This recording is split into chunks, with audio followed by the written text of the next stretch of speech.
Welcome to another episode of Game Boy Roulette, where we take a look at randomly chosen games from the Game Boy library. Turok, Battle for the Bionosaurs. Pretty sure that's not a word. The advent of 3D gaming in the late 90s brought all sorts of franchises to the forefront, and one of those many franchises was Turok. The first third-party game to be released for the Nintendo 64, this first-person shooter game about a time-traveling Native American fighting dinosaurs and aliens and seeking out whatever the hell a chronoscepter is, actually got a ton of press for its graphics and being a real evolutionary step forward in the world of first-person shooters. It became one of the best-selling N64 games of all time. Maybe the franchise has fallen off a cliff since then, but there was a brief period of time when Turok was one of the hottest properties in gaming.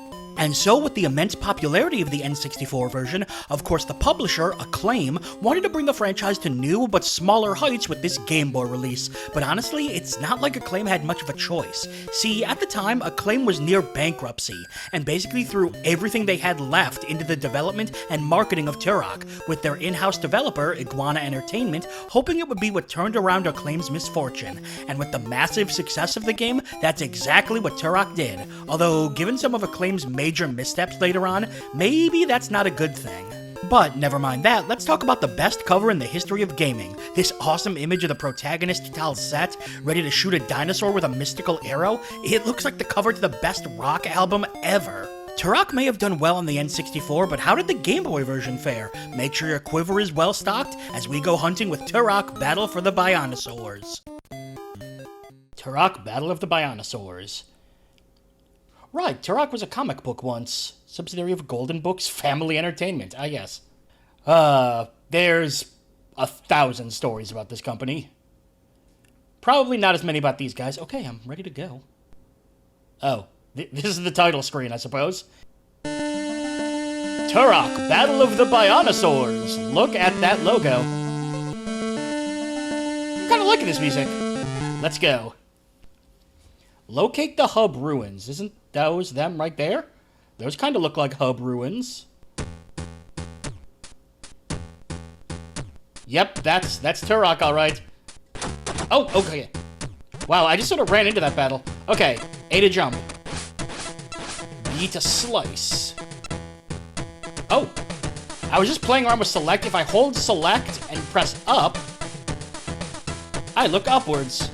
Select, oh, hang on. I select, aha! If I hold select and push left or right, I can pick a weapon. Let us bow and arrow. Yeah, oh god. Looks like it's not quite as effective. Oh wow, this music is pretty good. Ah, dinosaur, okay, we did it, we hunted a dinosaur, we win. Can I go in here? I can. Ooh, the cave music. This animates really well. There's a lot of frames of animation, which is really nice looking.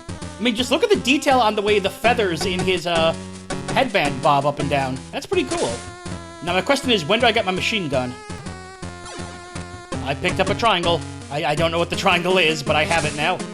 So, I'm not sure what the objective is. I definitely just picked up something. Hang on. Oh man, it controls very well. Like, there's no delay. It's a little floaty, but in the good kind of way. You get to explore and kill dinosaurs, and, those just look like living, sentient hands. Okay, we made it through the cave. Can I have your gun? Turok was all about the guns. Yeah, just looking at that platform, it looked like it was gonna drop away. Enemies are a little tough to kill because they move very quickly. Good news, everyone. More triangles have been acquired. You know what? I'm gonna just check really quick. What do the triangles do? Moment, please. The triangles are called Life Force. When you collect 100 of them, you earn an extra life. Oh, so they're just Mario coins. Got it. No! Uh-oh. What's this? I have no idea what I just picked up. No! I just had to hold... I can't even blame the game for that. It's a little crap, but not that much crap. It's mostly on me.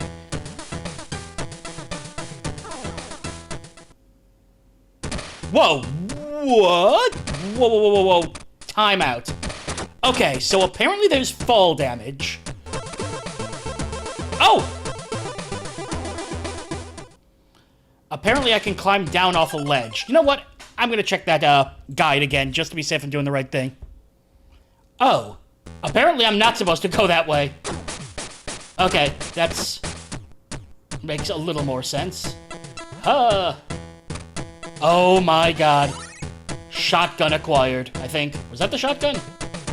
Let's use the shotgun. The only issue I'm seeing so far is it's a little... Nice, it's a little obtuse where I'm supposed to go. Ooh, a new cave. Okay. I thought that was water. It wasn't water. Hey, I keep the shotgun. That's nice. Well, the game is ramping up pretty well. It's giving me new weapons as I get further in the game. Stapler? What is this? I guess that was kind of a thing with a lot of these games. You just pick up stuff and then later on find what it is. Was that a pistol? Oh, ho, ho, ho, ho, ho. Each of these jumps I feel like I'm barely gonna make. There's definitely some difficulty here. Not too bad, though. Because it's also letting my abilities ramp up as well. In other words, it's a perfectly adequate and actually pretty good difficulty curve. You know, you don't often see this with, like, companion games. Usually they're just kind of thrown together, but this one, they seem to have put a lot of care into it.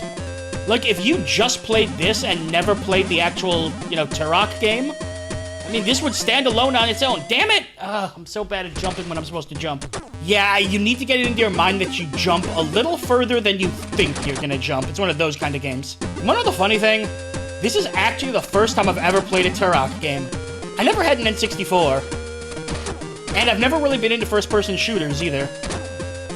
But if this was the Turok I experienced as a kid, I'd love it. Good work, everyone involved. And especially good work to whoever it is who had to model the main character's incredibly detailed Game Boy abs. That's dedication. Man, why did anyone play the N64 when the Game Boy existed?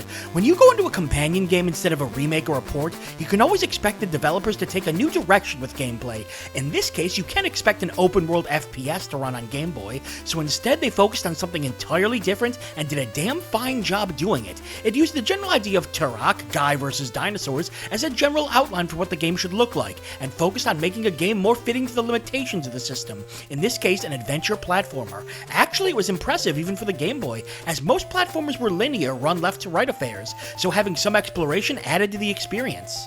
And with the simple gameplay established, they put their focus instead on making the game look and play as good as possible. I was really impressed with the animation of the game, from the way the character looked to the design of the levels and backgrounds. The controls were nice and fluid, just the right amount of floaty to make the platforming fun, and the variety of weapons made the combat even more fun. Add in a solid difficulty curve and evolving gameplay, and you were left with the kind of platformer that I'm surprised doesn't get talked about more. Maybe it just got written off as a port, without people ever having played it. So the message I'm sending here is to give this game a play. It's a ton of fun, even with some minor issues, and one of the more overlooked platformers I've ever played on the Game Boy. Good work, Acclaim. Nice to see you getting some good games out before all of that, unpleasantness. And that's all for another episode of Game Boy Roulette. Make sure to subscribe so you can follow the series as we continue to dig through the Game Boy vault. I'm BrianJ, and I'll see you next time.